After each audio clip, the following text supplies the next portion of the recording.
નમસ્કાર મિત્રો, આજની વાતમાં આપનું સ્વાગત છે અને આજે વાત કરીશું. આજે સૌથી મોટો મુદ્દો ફક્ત ગુજરાતનો નહીં પરંતુ દેશભરમાં મુદ્દો ચર્ચાઈ રહ્યો છે. કેન્દ્રની મોદી સરકારનું વિસ્તરણ.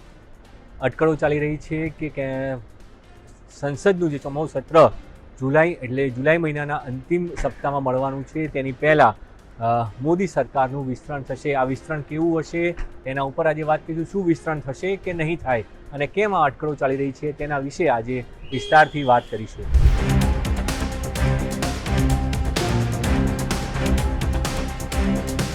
2024માં મોદી સરકાર ત્રીજી વખત બની ત્યારબાદ જે મંત્રીમંડળ બન્યું, જમ્બો કેબિનેટ, અત્યાર સુધીનું સૌથી મોટું મંત્રીમંડળ જે છે પ્રધાનમંત્રી નરેન્દ્ર મોદીએ બનાવ્યું.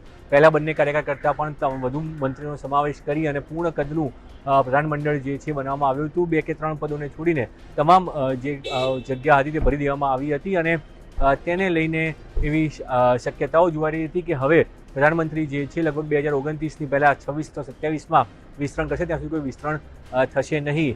અચાનક છેલ્લા 1.5-2 મહિનાથી જે છે વિસ્તરણની વાતોએ વેગ પકડ્યો હતો કે ગમે ત્યારે કેન્દ્ર સરકારના મંત્રીઓનું વિસ્તરણ થશે અને કેમ વિસ્તરણ થશે તેની પાછળના 2-3 કારણોમાં એવું માનવામાં આવી રહ્યું હતું કે ભાજપના નવા રાષ્ટ્રીય અધ્યક્ષ બન્યા બાદ જે નવું સંગઠન બનવાનું છે તે સંગઠનમાં કેટલાક જૂના ચહેરાઓની વાપસી થશે, નવા ચહેરાઓને મંત્રીમંડળમાં સ્થાન મળશે અને મંત્રીમંડળમાંથી કેટલાક ચહેરાઓને સંગઠનમાં પણ મોકલવામાં આવશે, કારણ કે યુવા રાષ્ટ્રીય અધ્યક્ષ છે અને તેમની જે ટીમ હશે એ પણ યુવા હશે. ત્યાં અનુભવીઓનો સંગમ કરવામાં થશે. પહેલું કારણ આ હતું. બીજું કારણ કે આની પહેલાં 2 વખત જ્યારે ચોમાસું સત્રો થયા હતા, આની પહેલાંની 2 ટર્મમાં મોદી સરકારે પાર્ટ 1માં, મોદી સરકાર પાર્ટ 2માં, એટલે કે ND 1 ND 2ની અંદર ત્યારે પણ જુલાઈ મહિનામાં જે છે આ પ્રકારના વિસ્તરણો થયા હતા. ચૂંટણીના 2 કે 3 વર્ષ બાકી હોય ત્યારે પ્રધાનમંત્રી આ પ્રકારનું વિસ્તરણ કરતા હોય છે. પહેલી ટર્મમાં 4 વખત વિસ્તરણ થયું હતું, બીજી ટર્મની અંદર જે છે 2 વખતમાં વિસ્તરણ કરવામાં આવ્યું હતું. એટલે આ વખતે પણ એ કયાસ લગાવવામાં આવી રહ્યો છે કે હવે જ્યારે 2 વર્ષ થઈ ચૂક્યા છે, 24થી 26 સમયગાળો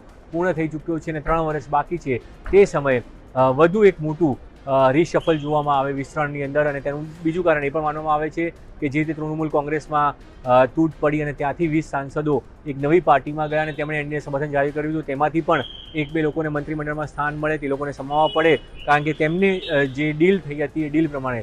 સૂત્રોની વાત છે, સાચી ખોટી વાત જે છે કોઈ આધિકારિક પુષ્ટિ એ ડીલને નથી મળતી, પણ સૂત્રો કહી રહ્યા છે કે એક ડીલ થઈ હતી અને ડીલના ભાગરૂપે તેને મંત્રીમાં સ્થાન મળે. જે રીતે જ્યારે ઉદ્ધવ ઠાકરે જે મુખ્ય શિવસેના ચલાવી રહ્યા હતા, તેઓ મુખ્યમંત્રી હતા અને તેમને પાડી અને એકનાથ શિંદે નવી શિવસેના બનાવી અને ભાજપ સાથે આવ્યા ત્યારે તેમને શિરપાવ આપવામાં આવ્યો, તેમને પણ મુખ્યમંત્રી બનાવવામાં આવ્યા હતો. તે જ રીતે તેમને કેન્દ્રમાં પણ મંત્રીપદ આપવામાં આવ્યું હતું. તો તેવા કારણોસર TMCમાંથી જે લોકો અલગ પડ્યા છે તેમને પણ મંત્રીમંડળમાં પદ મળી શકે છે. આ ઉપરાંત ઉદ્ધવ ઠાકરેની શિવસેના જે 6 સાંસદો શિંદે શિવસેનામાં આવ્યા છે, તો તેને પણ જે છે સમાવવા માટે શિંદે શિવસેનાને એક કેબિનેટ પર વધુ મળે તે પ્રકારની પણ શક્યતાઓ જોવાઈ રહી છે. ને એના કારણે આ અટકળોનું બજાર ગરમ છે.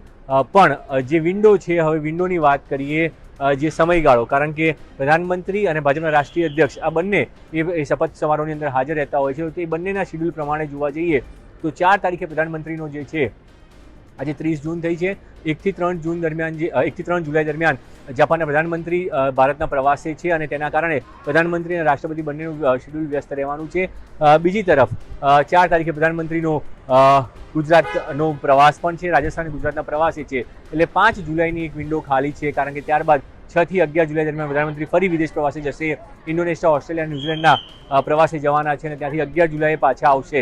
એટલે 11 થી 16 જુલાઈ કે 17 જુલાઈની વચ્ચેનો સમય, કારણ કે 21 જુલાઈની આસપાસ સંસદનું સત્ર શરૂ થવાનું છે, તો તે પહેલાં એક સપ્તાહ પહેલાં આ વિસ્તરણ થાય તેવી શક્યતા જોવામાં આવી રહી છે. અને એટલા માટે અટકળો ચાલી રહી છે કે આ વીકમાં, એટલે કે 4 અથવા 5 તારીખ જે છે, 4 તારીખે પ્રધાનમંત્રીનો રાજસ્થાન ગુજરાતનો પ્રવાસ છે, તેની બાદ સાંજે અથવા તો 5મીએ આ બંને દિવસો એવા છે કે જેની અંદર શક્યતા જોવાઈ રહી છે પ્રધાનમંત્રી વિસ્તરણ કરી શકે છે તેવી શક્યતાઓ માનવામાં આવી રહી છે. કારણ કે આજે એક મહત્વની બેઠક પ્રધાનમંત્રીએ કરી.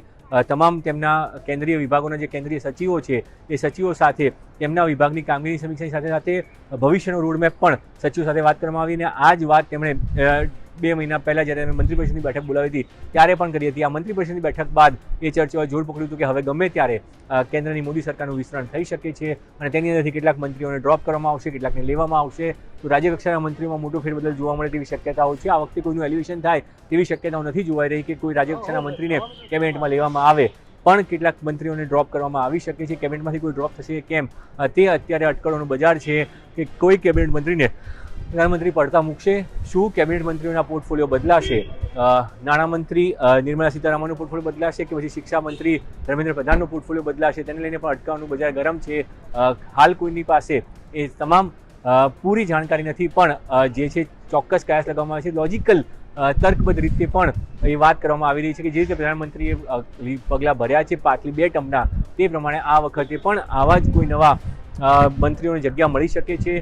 સાથીઓને સાચવવાની વાત હોય, કારણ કે સંસદમાં 2/3 બહુમતી કરી અને કેટલાક મહત્વના બિલો પાસ કરવાના છે, તો ત્યાં જે લોકોને સમાવવાની વાત છે ત્યાં શું તેમને કેન્દ્રીય મંત્રીમંડળમાં સ્થાન આપવામાં આવશે કેમ? તો આ તમામ મુદ્દાઓ છે જેના આધારે કેન્દ્રીય મંત્રીમંડળના વિસ્તરણની અટકળોએ જોર પકડ્યું છે.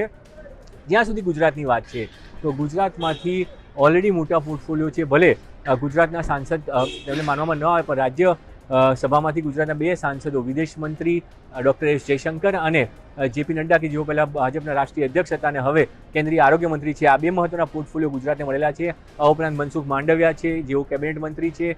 CR પાટીલ